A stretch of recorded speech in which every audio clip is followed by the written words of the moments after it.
जय मसीह की। एक और सुंदर दिन हमारे परमेश्वर ने हमें प्रदान किया है। स्वागत है आप सबका इस कार्यक्रम में। आज की रोटी प्रार्थना करें। अनुग्रहकारी स्वर्गीय पिता, धन्यवाद और स्तुति करते हैं। आपके अनुग्रह और करुणा है परमेश्वर, एक बार फिर हम आपके जीवित वचन को सुन पाया। इन वचनों के अनुसार धार्मिकता के जीवन व्यतीत करने के लिए हमारे परमेश्वर जिस प्रकार हमसे प्रेम करते हैं उसको ग्रहण करने के लिए, हमारे परमेश्वर के महानता को समझने के लिए हमारे आत्मीय हृदयों को खोले। प्रभु, हमारे देश के प्रति हम प्रार्थना करते हैं। अनेक लोग कष्ट और कलेश मुसीबतों के सामना कर रहा है। अनेक लोग बीमारियों में है। प्रभु रहम करे, करुणा करे, छुटकारा और चंगाई प्रदान करे। हमारे देश के अधिकारी गणों के लिए धन्यवाद। हमारे प्रेसिडेंट, हमारा प्राइम मिनिस्टर, प्रभु जी, हमारे हालेलुया राज्यों के, विभिन्न राज्यों के मुख्यमंत्रियों के लिए हम प्रार्थना करते हैं। उनके मंत्रिमंडलियों के लिए प्रार्थना करते हैं। विशेष करके दिल्ली सिटी के लिए धन्यवाद। प्रभु, हमारे डॉक्टर्स, हमारे नर्सेस, हमारे हॉस्पिटल में काम करने वाले प्रत्येक कर्मचारियों को हम याद करते हैं। उन्हें बहुत आयत से प्रतिबल देना परमेश्वर, उनके परिजनों को, उनके परिवार को रक्षा करके प्रभु हालेलुया आप सुरक्षित रखेंगे। मेरे स्वामी, हमारा सैनिक इस देश के सुरक्षा के लिए लगे हुए, हम उनके परिवारों के लिए प्रार्थना करते हैं। हमारे पुलिस के लिए हम प्रार्थना करते हैं। प्रभु जी, तेरे सेवा में जितने भी सेवक लोग हैं उनके परिवारों के लिए हम प्रार्थना करते हैं। प्रभु, कलीसियाओं के लिए हम प्रार्थना करते हैं। तेरे नाम से आत्मा में और सच्चाई में आराधना करने वाले तेरे लोगों के लिए, तेरे झुंड के लिए धन्यवाद। आपके वचनों से हमसे बातचीत करे यीशु मसीह के नाम से, आमीन। आज की मनादी के लिए हम एक वचन पढ़ेंगे। इब्रानियों की पत्री 13वीं अध्याय के 5वें वाक्य, उसका दूसरा भाग। मैं तुझे कभी न छोड़ूंगा और ना कभी तुझे त्यागूंगा। इस संसार में अनेकों लोग, महापुरुष जन्म लिया है। किसी ने भी इस प्रकार के बातें नहीं कहा, मैं तुझे कभी भी अनाथ नहीं छोड़ूंगा, कभी भी नहीं त्यागूंगा। प्रभु यीशु मसीह जब इस प्रकार के बातें कहता है, हमें यह देखना है, एक व्यक्ति जब आश्वासन देता है उनकी योग्यता क्या है। जिसके योग्यता नहीं है, यदि वो किसी चीज के आश्वासन देता है, वो झूठा वायदा है। हमारे प्रभु यीशु ने कहा, मैं तुझे कभी भी छोड़ूंगा नहीं, कभी नहीं त्यागूंगा। हम देखेंगे क्या हमारे प्रभु में योग्यता है, क्या वो अपने वायदों को पूरा कर सकता है। इब्रानियों की पत्री 4 अध्याय के 15वें वाक्य में इस प्रकार कहता है, हमारे महायाजक हमारे प्रत्येक निर्बलताओं में हमारे सहायता करता है।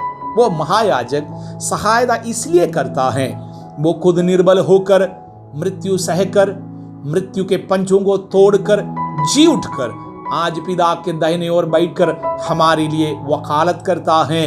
वो प्रभु हमारे प्रत्येक निर्बलताओं में मदद करने वाला परमेश्वर है। दूसरी बात ये, हर एक हालेलुया हमारे जीवन में जो कठिनाई आते हैं, वो एक रक्षक बनकर उभर आते हैं।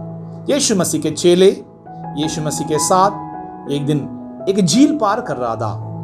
आंधी लहरें उठी, चेलों को लगा कि नाव डूब जाएंगे। उस समय पर यीशु मसीह समुद्र को डांटते हुए हम देखते हैं और समुद्र शांत हुआ।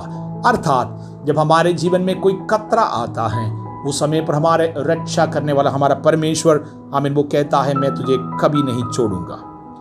हमारे यीशु मसीह हमारे गुरु होने के कारण जब हमें उत्तम उपदेशों की जरूरत है, उनके वचन के द्वारा, आत्मा के द्वारा हमारा मार्गदर्शन करने वाला है।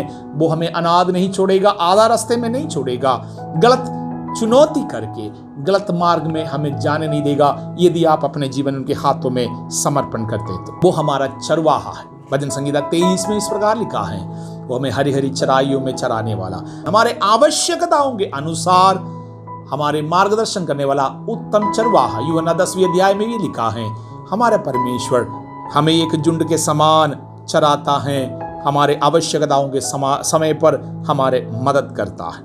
5वीं बात है, एक माता के समान। एक माता अपने बच्चों से प्यार करती है।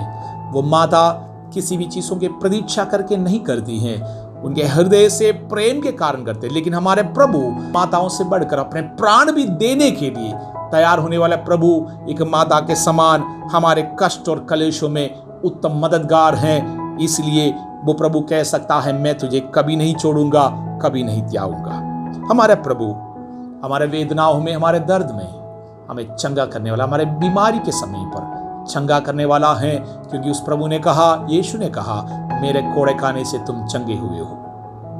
हमारे बीमारी के समय पर हमें चंगा करने वाला प्रभु है, कोड़ा खाया है, मृत्यु सहा है, इसलिए कि हम चंगे हो जाए। सातवीं बात ही है, जब हम लोगों के मदद में निकलते हैं, अनेकों प्रकार के हमें इन समस्याओं के सामना करना पड़ता है, प्रभु के लिए प्राण भी देना पड़ता है। वो प्रभु कहता है, मैं आपको सामर्थ और बल प्रदान करने वाला हूं। प्रेरितों की पुस्तक 1 अध्याय के 4 से लेकर 8वीं वाक्य तक हम पढ़ते हैं। जिस प्रकार वहां पाते हैं, वो प्रभु हमें सामर्थ और बल प्रदान करता है। सेवकाई में वो हमें अकेला नहीं छोड़ेगा। प्रभु हमारे साथ साथ हमारे हालेलुया जो बातें हैं उसको साबित करने के लिए अपने आत्मा के द्वारा चिन्ह और चमत्कार करने वाला है। इसलिए भी वो कह सकता है, तुम अकेले नहीं हो, मैं तुम्हें अकेला नहीं छोड़ूंगा, तुम्हें कभी नहीं त्यागूंगा। परमेश्वर के इस वचन के लिए धन्यवाद। हमारा प्रभु निरंतर साथ रहता है। हमारा परमेश्वर निरंतर हर एक अवस्थाओं में एक महायाजक बनकर हमारे सहायता करने वाला है। इसलिए आज के दिन इस परमेश्वर के वचनों में आप शरणागत रहे, आप भरोसा करें, प्रभु आपकी अवस्था को बदलेगा। आशीषित रहे यीशु मसीह के नाम से, आमीन।